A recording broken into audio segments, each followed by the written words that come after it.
Hello there, dear friends, and welcome once again to the Relaxed Fantasy Review.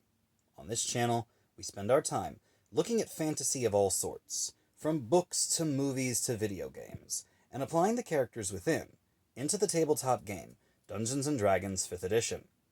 Today, we're going to do something a little different. We're not actually going to be looking at a character that we're pulling from popular fiction, but rather a set of items, which is well known to most of you, I'm sure. The Infinity Stones, from the Marvel Cinematic Universe. Originally, this video was actually going to be a Thanos character creation video, but the more I looked into Thanos and the powers he had, the more I realized that trying to squeeze him into the D&D world simply wasn't going to happen. He's too strong, he's too smart, he's got powers that just break the game. He would break the bounds of bounded accuracy just by existing in the world. Thanos could 1v1 the Tarrasque. Thanos could easily take down ancient dragons on his own. He's too strong. So therefore, trying to stat him just doesn't make sense. But the Infinity Stones could certainly be statted. And so I decided to make a video specifically about them. There are 6 Infinity Stones in all, and I'm focusing mainly on their appearance in the Marvel Cinematic Universe. I understand they've had different powers and different abilities throughout the comics, but I tried to keep it with pop culture, so we're sticking with the movie versions. Now, every Infinity Stone is linked to a different statistic. Specifically, it's linked to one of the 6 main stats, and since there are 6 stones, this actually works out perfectly. Each stone requires a person to make a saving throw of the associated stat. So, for example, if it is the stone that is linked to strength, you have to make a DC 20 strength save, effectively proving your worth to the stone.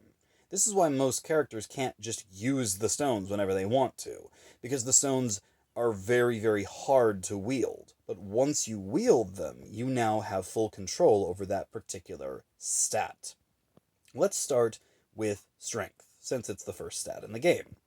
This is represented by the Power Stone. The Power Stone in the MCU is the purple one. The Power Stone, when you finish your DC 20 strength saving throw, you can wield the stone for the next day, until the next dawn.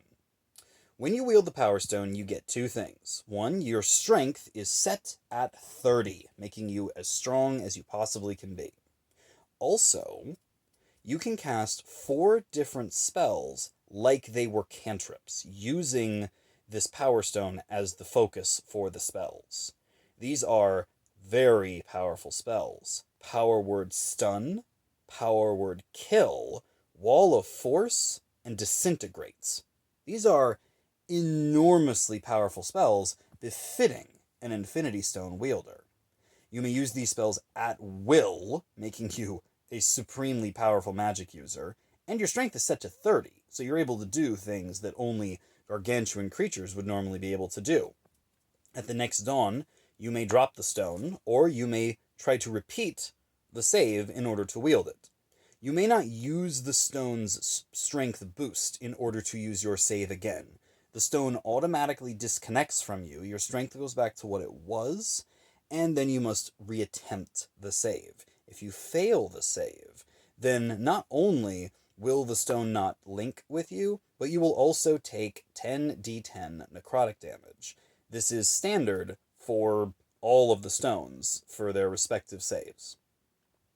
The next stone we'll talk about is the Space Stone, or the Tesseract. It is the Dexterity Stone, since it has to do with movement through space.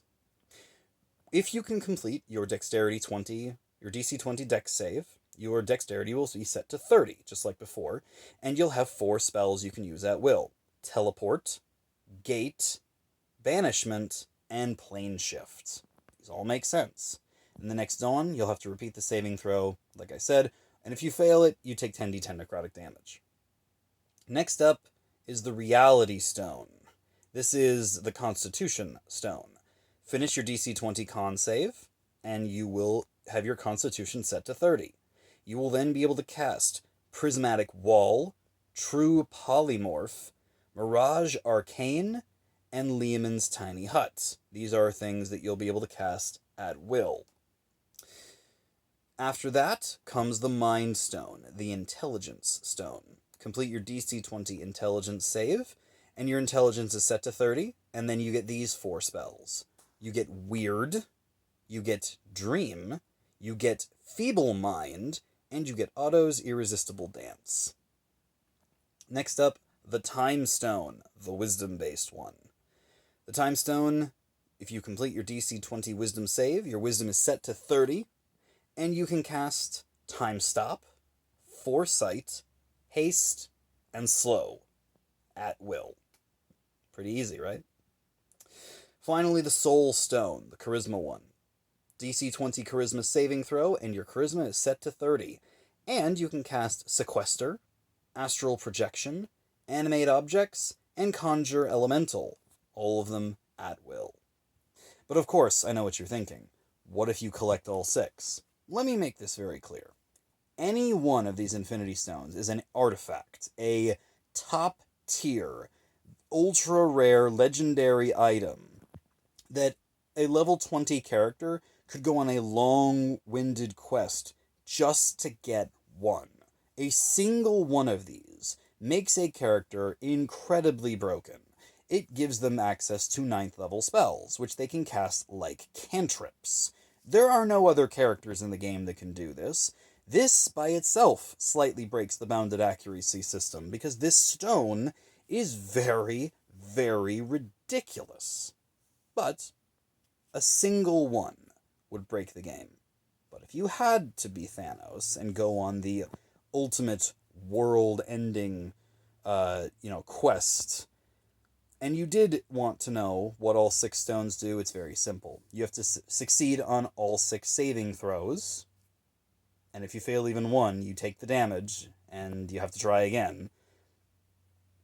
But if you manage to succeed all 6, then not only do you have all the powers of all 6 stones at once, but you get one final ability. The ability to cast Wish at will. And yes, it does have all the normal negative connotations. A 33% chance you'll never be able to cast it again. A weakened physical state. Pain and damage every time you cast a spell after the fact. A wish using the Infinity Stones will hurt you. But you can use it using its copy spell ability to copy 8th level spells, and since you have the Infinity Stones, you can actually do this at will. Basically meaning you can cast anything other than level 9 spells, like they were cantrips, until the next day, at which point you have to repeat all the saving throws like you would have before. Being able to cast Wish at will is also completely broken. It basically makes you a god, just like the Infinity Gauntlet would in the MCU. You can see where this is going. I wouldn't recommend these stones to anybody unless they were going on a god-killing adventure in D&D. And even then, getting a single stone should be an entire campaign in and of itself. Just one of these is game-breaking, and all 6, world-breaking. In any case, the Infinity Stones have been statted, and I hope that if you do put them in your game, you'll use them responsibly. This has been the Relaxed Fantasy Review. If you enjoyed the video, please like and subscribe down below, and keep your eyes peeled for more character creations, and I guess item creations, coming down the line soon. Have a good one, my friends.